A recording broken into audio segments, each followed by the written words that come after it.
Welcome back to Swat&Vee Immigration News. Please don't forget to subscribe if you're new to the channel. In this video, we will be talking about the impact of mortgage on affidavit of support. Let's get started. This has been a really common question, affidavit of support. Everybody is asking questions about this over the past few weeks. My guess is a lot of people are receiving interviews at the US embassies and consulates abroad, or maybe asking because they are getting to that phase or have received an approval on your fiancé visa petition or your Form I-130 petition, and you are just at that phase where you are needing to do all of the documents and the next steps for the affidavit of support. What is the impact of a mortgage on my eligibility to be the sole sponsor for my spouse's case?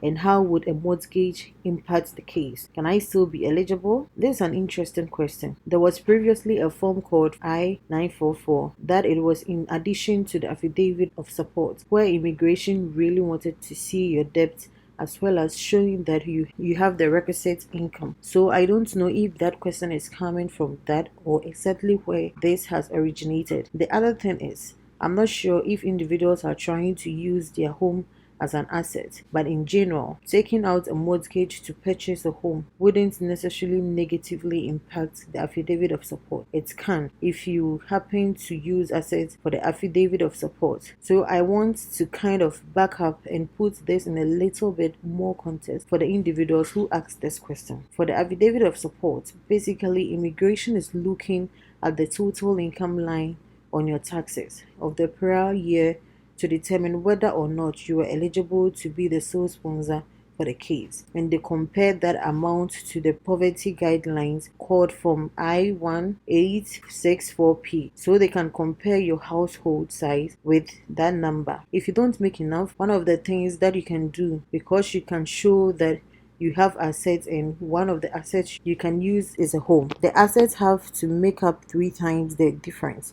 So the amount that you are short to be able to be the sole sponsor, it has to make up that difference by 3 times. And also, if you are going to use something like home as an asset, you have to show how much equity you have in the home, how much money you have put in the home, how much of your mortgage you have paid off, and then how much of that home balance on the mortgage still remains. So I know this is really very complicated. So in general, taking a mortgage wouldn't necessarily negatively impact you for the affidavit of support, but it's really going to depend. Please share this information with family and friends who may need it. You can also help us spread the message by sharing it on all social media. Thanks for watching, and don't forget to subscribe and hit on the notification bell for more immigration updates. Bye!